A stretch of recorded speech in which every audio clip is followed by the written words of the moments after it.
आईपाशी ठीक करावं. आता आईपाशी गेली आपली. या ठिकाणी आपण पाहतो की तिचे वडील अत्यंत भावनिक झालेले आहेत आणि शेवटचं हे 12 तारखेला त्यांनी तिच्याशी बोलणं झालं होतं. न्यूज 18 मराठीसाठी विशाल पाटील, सातारा.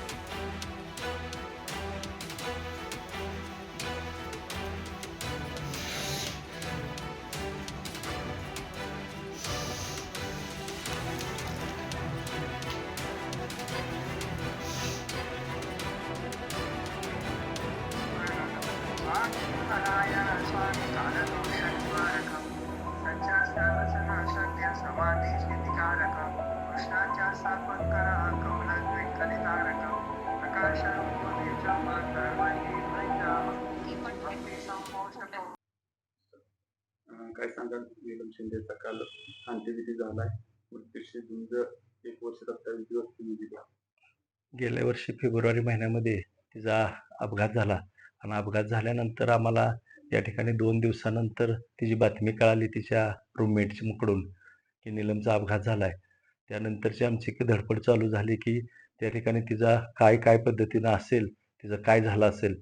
आणि मग हे करत असताना आम्ही या ठिकाणी अमेरिकेला जायचा निर्णय घेतला. मग ते निर्णय घेत असताना सुरुवातीला विजाचा विषय आला. तर ते विजा काय प्रोसेस असते हे आम्ही ग्रामीण भागातील लोक आम्हाला माहीत नव्हतं. पण आम्ही त्या ठिकाणी काही जी काही हे असेल टुरिस्टवाले असतील, एजंट असतील यांच्या माध्यमातून पोहोचायचा प्रयत्न केला. परंतु तिथं आम्हाला पोहोचणं शक्य झालं नाही. काही मित्रमंडळी आपले मीडियाच्या माध्यमातून आमच्या संपर्कात आली. हा विषय त्यांच्यासमोर सांगितला. त्यांनी त्या विषयाचं गांभीर्य ओळखून या ठिकाणी बातम्या केल्या आणि त्याचा असर म्हणून या ठिकाणी सरकारला यामध्ये उतरावं लागलं आणि सरकारनं या ठिकाणी आम्हाला एक 3 मार्चला या ठिकाणी आमचं विमानाचं तिकीट कन्फर्म झालं आणि त्यामध्ये हे तिचे वडील तानाजी शिंदे आणि माझा मुलगा गौरव हे दोघं जणी या ठिकाणी अमेरिकेला गेले. सॅक्रामेंटो सिटीमध्ये अपघात झाला होता. ज्या हॉस्पिटलमध्ये अपघात झाला त्या ठिकाणी हे पहिल्यांदा विमानातून उतरल्यानंतर ह्याने एक इच्छा व्यक्त केली की आम्हाला रूमवर न जाता आम्हाला या ठिकाणी तिच्याकडे जायचं आहे. आणि अशाच कंडिशनमध्ये हे दोघंही तिथे गेले. ते गेल्यानंतर तिची अवस्था पाहिल्यानंतर वडिलांनी तर अक्षरशः डॉक्टरांचे पाय धरले, ते सोडलेच नाहीत. काही करा, माझ्या मुलीला वाचवा. त्यांनी या ठिकाणी 14 महिने अतिशय चांगल्या पद्धतीनं डॉक्टरांनी सुद्धा प्रयत्न केले. या अपघातामध्ये तिचे दोन्ही पाय, हात दोन्ही पूर्ण फ्रॅक्चर झाले होते. त्याचं त्यांनी सर्जरी केली. ब्रेनसाठी सुद्धा भरपूर उपचार केला. काही दिवसानं तिचे डोळे उघडले. तर ते डोळे उघडल्यानंतर तिचं फारसं असं मुवमेंट होत नव्हती. तिला जाणवत असेल की वडील आले आहेत, भाव आले, पण तिला व्यक्त होता आलं नाही. आम्हाला एक आशा होती की एवढ्या दिवस मुलीनं या ठिकाणी तग धरलेला आहे, पण काहीतरी त्यातून चांगला मार्ग निघेल.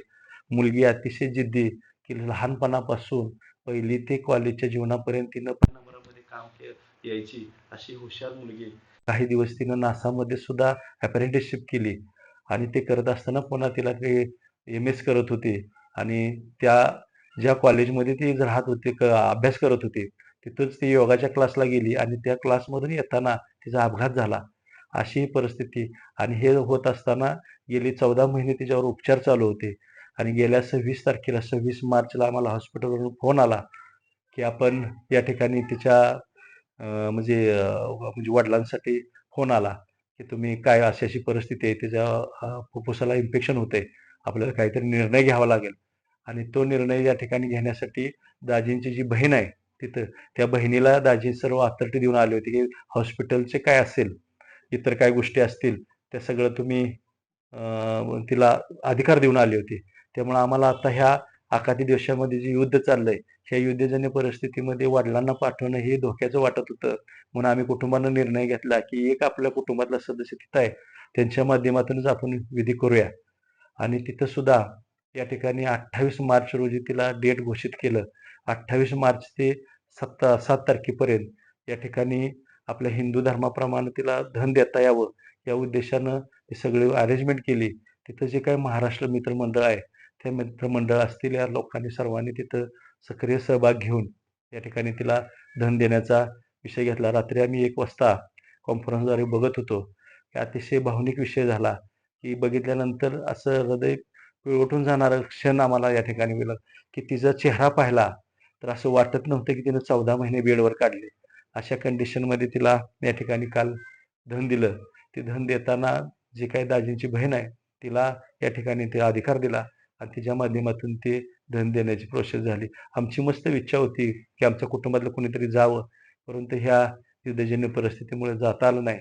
आणि हे असताना तिची डॉक्टरांनी किंवा तिथल्या ह्याने वडिलांना इच्छा व्यक्त केली की तिचं काय अवयव दान द्यायचे आहेत का, तर ते अवयवदान देण्यासाठी त्यांनी आम्हाला फोन केला. मग ते फोन केल्यानंतर आम्ही बेलाशिकपणे सांगितलं की तिचे तुम्ही, मग त्याने ते डोळे तिचे चांगले आहेत, त्वचा चांगली आहे, मग ते डोळ्यासाठी ते डोळे दिले. मग आमचा एक विचार असा झाला की आपण आपल्या मुलीला वाचवू शकलो नाही, पण तिच्या डोळ्यानं एखाद्याला दृष्टी येईल, एखाद्याला जग बघता येईल, तिचं समाधान आपल्याला लाभेल, अशा पद्धतीने आम्ही तो निर्णय घेतला. त्यामुळे 2-4 दिवस धन द्यायला वेळ झाला, पण तो वेळ झाला तरी एखाद्याच्या कारणी लागला असं आम्ही समजतो. आणि तिचं जे काही म्हणजे तिच्या नेत्रातून तिला बी जग बघायला मिळावं, तिच्या त्या ज्याला मिळाले त्याला जग बघायला मिळावं, अशी या ठिकाणी सदिच्छा व्यक्त करतो. ज्या आम्हाला प्रसारमाध्यमांनी सर्वांनी आम्हाला सहकार्य केलं, या दुःखाच्या प्रसंगी जो काय मार्ग दाखवला त्याबद्दल त्यांचे मी धन्यवाद व्यक्त करतो आणि माझ्या भाचीला सद्गती लाभो अशी इच्छा व्यक्त करतो.